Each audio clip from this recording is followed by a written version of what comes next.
సంవత్సరాల తరబడి ఎన్ని మందులు వాడినా మీ మోకాల నొప్పులు తగ్గట్లేదా? ప్రాణ పెయిన్ క్లినిక్ లో అత్యాధునిక చికిత్స.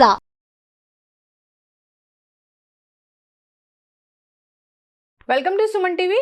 సో చాలా మందిలో అరికాలలో మంట వస్తూ ఉంటుంది. మరి సమస్య అనేది ఎందుకు రాకుండా మనం ఎటువంటి జాగ్రత్తలు తీసుకోవాలి?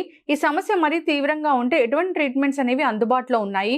సో దీని గురించి వివరాలు అడిగి తెలుసుకుందాం. ఈరోజు మనతో పాటు ఉన్నారు ప్రముఖ న్యూరో సర్జన్ డాక్టర్ రంగనాథం గారు ఫ్రమ్ సన్షైన్. నమస్కారం డాక్టర్ గారు. డాక్టర్ గారు, చాలా మందికి అరికాలలో మంట అనేది వస్తూ ఉంటుంది. చాలా మంది భరించలేమని కూడా చెప్తూ ఉంటారు. సో ఏంటి డాక్టర్ ఈ సమస్య? అరికాలలో మంటలు అన్నవి ఇప్పుడు మనం కాలు భాగం తీసుకున్నట్టయితే కింది భాగాన్ని అరికాలు అంటాం, ఇంగ్లీష్లో దాన్ని సోల్ అంటాం. ఇవి మంటలకి చాలా కారణాలు ఉన్నాయి. ఒక ముఖ్యమైన కారణం ఏంటంటే అరికాలకు వెళ్ళే చిన్న చిన్న నరాలు ఉంటాయి. ఆ నరాలలో ఏ కారణం వల్ల కానీ తేడా వచ్చిన, ఉదాహరణకి చాలా కామన్గా ఉండేది ఏంటంటే నడుముకి డిస్క్ ప్రొలాప్స్ అనుకోండి, అంటే డీజనరేటివ్ కండిషన్స్ అంటాం. వయసుతో వచ్చిన మార్పులే.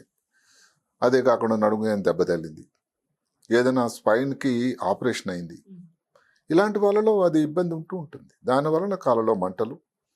ఆ కాళ్ళలో మంటలు కూడా ఏమిటి, రాత్రిపూట ఎక్కువ ఉండదు, ఇబ్బందికరం. అది కాళ్ళలో రాత్రిపూట ఎక్కువగా నిద్ర అసలు పట్టదు, పగలు వచ్చేసరికి తక్కువ ఉంటుంది. ఎక్కువ శాతం కాళ్ళ కింద భాగంలో సోల్లో ఉన్న కాళ్ళ పై భాగంలో కానీ కొంచెం కాళ్ళ మధ్యలో మెయిన్గా మోకాల పైన వరకు కూడా ఉండొచ్చట. ఇవి ఈ కారణాల ముందు ఆలోచించినట్టయితే, ఒకటి మనం చెప్పుకున్నట్టు ఇంజరీస్ కానీ, నరాలకు డ్యామేజ్ అవ్వడం. నరాలకు డ్యామేజ్ అంటే ఇప్పుడు చూడండి, ఒకటి పెరిఫెరల్ న్యూరోపతి అని అంటాం. మన దేశంలో ఈ షుగర్ వ్యాధి చాలా వ్యాప్తి చెంది ఉంది. హైదరాబాద్ నగరం అన్నది షుగర్ కోసం పెద్ద హబ్ అయిపోయిందని అందరూ చెప్తూ ఉంటారు. ఇక్కడ ఉండే డయాబెటిక్స్లో డయాబెటీస్ వ్యాధి సరిగ్గా కంట్రోల్ లేకపోయినా, డయాబెటీస్ వ్యాధి కోసం మందులు వాడడం అన్నది ఇర్రెగ్యులర్గా ఉన్నా కూడా, డయాబెటీస్ ఇంకొకటి కొంతమందికి ఏంటంటే డయాబెటీస్ కంట్రోల్లో ఉన్నా కూడా డయాబెటీస్ వ్యాధి తాలూకు లక్షణం ఏంటంటే చాప కింద నీరులాగా వెళ్తూ ఉంటుంది. దాని ప్రభావం, డయాబెటీస్ ఎఫెక్ట్ 3 శరీరంలో భాగాల మీద వస్తుంది. ఒకటి నరాలు, అది కూడా చిన్న నరాలు. 2 కళ్ళు, 3వది మూత్రపిండాలు, అవి తర్వాత చెప్దాం.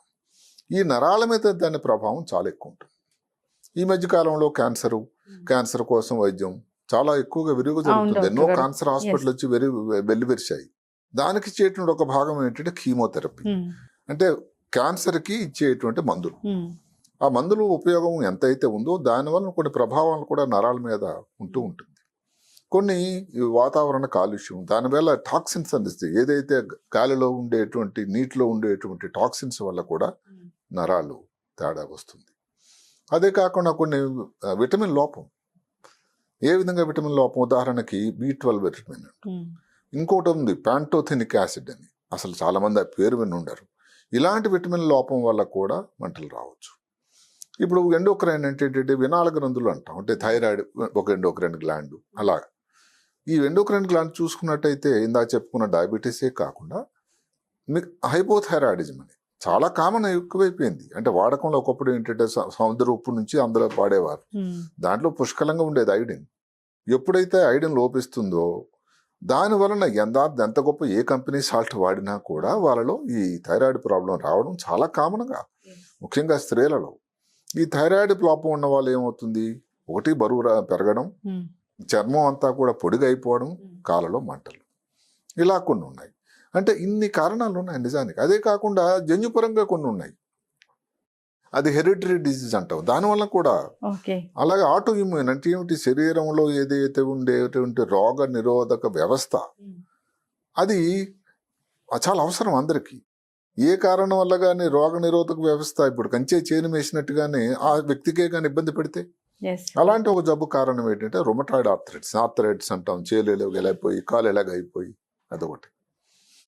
కొన్ని ఇప్పుడు చేతుల్లో వచ్చేటువంటి ఒక నరం ఉంటుంది ఇక్కడ, మీడియన్ నర్వ్ అని, దాని మీద ఒత్తిడి ఉంటే వచ్చేదాన్ని కార్పల్ టన్నల్, ఈ భాగాన్ని కార్పల్ అంటాం. అలాగే టార్సల్ టన్నల్, కాళ్ళలో వచ్చేటువంటి ఒక చిన్న నరం ఉంటుంది, పోస్టీరియర్ టిబిల్ నర్వ్ అని. అక్కడ ఈ యాంకిల్ నుంచి వెళ్ళేటప్పుడు చోటు తక్కువ ఉంటుంది, దాని మీద ఏ కారణం వల్ల ఒత్తిడి వచ్చినా కూడా వచ్చేదాన్ని టార్సల్ టన్నల్ సిండ్రోమ్. మరి స్త్రీలకి వాళ్ళని కించపరిచేటువంటి ప్రయత్నం కాకపోయినా ఈ హై హీల్స్ వాడే వాళ్ళలో ఇది ఈ ప్రాబ్లం కూడా ఎక్కువ మంది కనబడుతూ ఉంటుంది. దానివల్ల ఏంటంటే ప్లాంటార్ ఫేషియస్ ఇలాగ కాళ్ళు ఉండడం వల్ల హీల్ దగ్గర దాని ప్రభావం వచ్చి కూడా మంటలు రావడం జరుగుతూ ఉంటుంది. అథ్లెట్స్ ఉన్నారు, అంటే క్రీడాకారులు, వేసవికాలం చేస్తున్నప్పుడు ఎంత చెమట పడుతుంది ఎవరు అబ్జర్వ్ చేస్తారు? అక్కడ తడిగా ఉన్న సాక్స్లు కానీ లేదా క్వాలిటీ సరిగా లేకపోయినా దానివల్ల కూడా వాళ్ళకి కాళ్ళలో మంటలు, గోలు ఉన్నాయి, దాంట్లో ఇన్ఫెక్షన్స్ రావడం వల్ల కానీ, ఫంగల్ ఇన్ఫెక్షన్స్ చాలా కామన్, టీనియా పెడీస్ అంటారు, ఇలాంటి వాటి వల్ల కానీ ఇన్ని కారణాలు ఉన్నాయి. వాస్తవానికి కనిపిస్తుంది ఈ ప్రాబ్లము, కానీ దీనికి అనేక రకాల కారణాలు ఉన్నాయి. అనేక కారణాలు. అందులో కొన్ని నివృత్తి చేయగలిగినవి, ఉదాహరణకు డయాబెటీస్ అనుకోండి. డయాబెటీస్ వ్యాధిని కానీ ముందే కానీ సకాలంగా గుర్తించి, ఇప్పుడు గుర్తించడం అని ఎందుకు మాట చెప్తున్నానంటే, ఇప్పుడు ఎవరో 45 సంవత్సరాల తర్వాత భారత ప్రభుత్వం కానీ తెలంగాణ ప్రభుత్వం కానీ చెప్పింది ఏమిటంటే 40-45 సంవత్సరాల తర్వాత ప్రతి సంవత్సరం హెల్త్ చెకప్ చేసుకోవాలి, దాంట్లో ఈ పరీక్షలు చేసుకోవాలి అని కొన్ని దిశానిర్దేశం చేయబడింది. సరే, ఎంతమంది చేయించుకుంటున్నారు అని ఒక మాట. రెండోది, నాకేంటంటే షుగర్ అసలు లేదు, నాకు షుగర్ అనేటువంటి ఒక చాలా ఛాతి విరిచి చెప్పే మాటలు. దయచేసి అందరికీ నేను చెప్పేది ఏంటంటే, ఈ షుగర్ వ్యాధి అన్నది చుట్టాలు వచ్చి ఏదో బ్రేక్ఫాస్ట్కి వస్తామని చెప్పేటట్టుగా చెప్పి రాదు. ఎప్పుడైనా రావచ్చు. మీ ఇప్పుడు యుగమే స్ట్రెస్ యుగం అయిపోయింది, సరిగదా. రకరకాల కారణాల వల్ల మనం తీసుకునేటువంటి భోజనం వల్ల కానీ, కాలుష్యం కానీ, ఎన్నో కారణాల వల్లగా షుగర్ వ్యాధి పాతకాలం కంటే ఎక్కువగా ఉంది ఇప్పుడు. కాబట్టి ఒకసారి షుగర్ పరీక్ష చేయించుకోవాలి.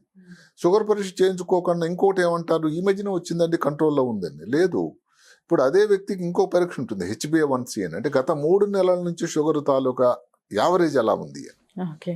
అంటే ఏమిటి, నార్మల్గా ఉండాల్సిన 6 కన్నా ఎక్కువ ఉందనుకోండి, నిజానికి షుగర్ ఉన్నది ఇదేదో ఈవేళ వచ్చింది కాదు, 3 నెలలు అట్లీస్ట్ 3 నెలల నుంచి ఉంది, సరిగదా, దాని మోతాదు అన్నది ఎక్కువ ఉందని.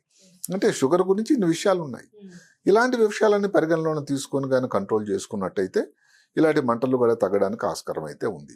అయితే దీనికి నివృత్తి టోటల్గా అంటూ కారణం అంటూ లేదు. కొన్ని ఉన్నాయి. ఇప్పుడు థైరాయిడ్ ప్రాబ్లం వచ్చింది, థైరాయిడ్ ప్రాబ్లం కోసం ఆ ఎల్ట్రాక్సిన్ థైరాక్సిన్ మందు కానీ వేసుకున్నట్టయితే ఇబ్బందులు తగ్గడానికి ఆస్కారం.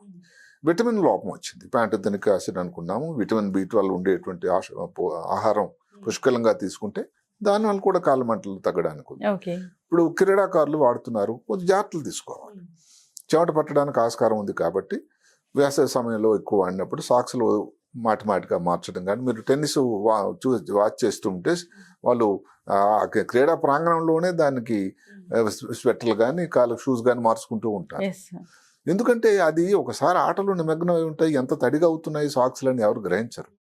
తడిగా ఉండే సాక్స్లు ఏవైతే ఉన్నాయో అక్కడ ఫంగల్ ఇన్ఫెక్షన్ లాంటిది రావడానికి ఆస్కారం ఉంటుంది. ఫంగల్ ఇన్ఫెక్షన్ వల్ల కాళ్ళలో మంటలు కూడా వస్తాయి. అది కాకుండా చిన్న చిన్న టిప్స్ ఉన్నాయి. ఇందాక చెప్పినట్టుగానే ఇప్పుడు లెదరే అనుకోండి, మంచి క్వాలిటీ కాదు, షూ వేసుకున్నారు, దానివల్ల కూడా కొంచెం ఇబ్బంది వస్తుంది. వాడేటువంటి ఇది కూడా షూస్ టైట్ షూస్ కాకుండా చూసుకోవాలి, దానివల్ల నొక్కేస్తుంది.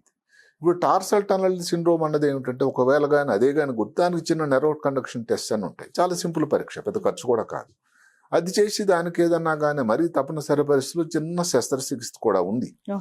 అదే కాకుండా ఇప్పుడు కొన్ని కారణాల వల్ల అక్కడ మోటన్స్ న్యూరోమా అని ఉంటుంది. అంటే ఏమిటి, కాళ్ళలో కింద ఉండేటువంటి చిన్న చిన్న బోన్స్ ఉంటాయి, దాని మధ్యలో ఉండే నరాలు మందం అయిపోయి దాని మీద ఒత్తిడి రావడం వల్ల కూడా ఉంది.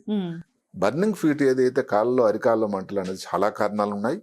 దానికి మనం గుర్తించి సరైన సమయంలో ఇక్కడ సాక్స్ల నుంచి, భోజనం నుంచి, విటమిన్ల నుంచి, థైరాయిడ్ నుంచి ఏదన్నా కానీ సత్వర చికిత్స కానీ చేసినట్టయితే మంచి ఫలితాలు ఉంటాయి. భయపడాల్సింది లేదు, కానీ ఇబ్బందికరం అయితే ఉంది. సమస్య మరీ వేధిస్తుంటే డాక్టర్ని సంప్రదిస్తే అసలు రూట్ కాజ్ ఏంటో కనుక్కొని ట్రీట్మెంట్. దానికి ఏంటంటే, ఇప్పుడు ఇంటి దగ్గర మీరు చిన్న చిట్కాలు ఏమిటంటే, సాక్స్లు మార్చుకోండి, హై హీల్ షూస్ కొనాలి, విడిచిపెట్టండి, షూస్ వేసుకునేవి ఫ్రీగా లూజ్గా ఉండేటట్టు, దానికి గాలి ప్రసరణ ఉండేటట్టు రంధ్రాలు ఉండే షూస్ వేసుకోండి, టైట్గా వేసుకోకండి. లేదు, చల్లటి ఏదైనా నీళ్ళలో ఈ ఎప్సమ్ సాల్ట్ అని ఉంటుంది, మెగ్నీషియం సాల్ట్ అని, దాన్ని వేసి కొంచెంసేపు ఒక 15-20 నిమిషాలు ఉంటే కాళ్ళ మంటలు తగ్గొచ్చు. అవన్నీ మళ్ళీ డయాబెటీస్ ఉంటే తగ్గిపోవు. డయాబెటీస్ వ్యాధి కోసం వైద్యం చేయాలి. మామూలుగా సింపుల్ కారణాలు వచ్చేదాన్ని కానీ మందులు వాడేటట్టయితే ఈ సాల్ట్ వల్ల దాన్ని ఉంటుంది. ఇలాంటి కొన్ని చిన్న పెప్పర్మెంట్ ఆయిల్ రాయండి. అదే కాకుండా మన ఇంటి దగ్గర రోజు వాడేటువంటి హల్దీ ఉంది, పసుపు కోకోనట్ ఆయిల్ అంటే కొబ్బరి నూనె కలిపి దాని తాలూకా మిశ్రమం కానీ మనం పేస్ట్ మాదిరి అప్లై చేసినా కూడా చాలా ఫలితం ఉంటుందట. పాలలోనే కొంచెం ఇది కలిపి, పసుపు కలిపి తీసుకుంటే దానివల్ల ఫలితం ఉంటుంది. ఇలాంటి గృహేలు నొక్సే అంటారు, ఇంటి దగ్గర చిట్కాలు అవి కూడా చేయొచ్చు. ఏదైతేనేమి ఇబ్బంది అన్నది ఉంటే డాక్టర్ని సంప్రదించాల్సిన అవసరం అయితే ఉంది. ఇప్పుడు ఇంటి దగ్గర మీరు చిట్కాలు చేశారు, దాంతో తగ్గిపోయింది, సంతోషం. ఎస్, అలా మరి వేధిస్తుంటే సో డాక్టర్ని సంప్రదించాలి. Yes doctor. సో అంటే ఇది ఈ ప్రాబ్లంకి అనేక కారణాలు ఉంటాయి కాబట్టి సో డాక్టర్ని సంప్రదిస్తే అసలు ఎక్కడ ప్రాబ్లం అనేది అదే ఉంటుంది. దానికి ఒక చెక్ లిస్ట్ మాదిరి ఉంటుంది. Yes, thank you so much doctor గారు. చాలా మంది కూడా అనుకుంటూ ఉంటారు ఎందుకు వస్తుంది కాళ్ళల్లో మంట అని. సో దానికి అనేక రకాల రీజన్స్ కూడా ఉన్నాయి అని చాలా చక్కగా చెప్పారండి. సో ఖచ్చితంగా ఈ ప్రాబ్లం ఎవరినైనా ఎక్కువగా వేధిస్తూ ఉంటే డాక్టర్ని సంప్రదించాలని కోరుకుందాం డాక్టర్ గారు. ధన్యవాదాలండి. నమస్కారం. సో చూసారు కదండి అరికాలలో మంటలు రావడానికి కారణాలు ఏంటో. సో డాక్టర్ గారు చెప్పిన విధంగా చిట్కాలు అయితే పాటించండి, తగ్గని పక్షంలో డాక్టర్ని సంప్రదించండి. సో మంచి ట్రీట్మెంట్ తీసుకోండి, ఆరోగ్యంగా ఉండండి. ఇది ఇవాళ టాపిక్. మరో టాపిక్తో మళ్ళీ కలుద్దాం.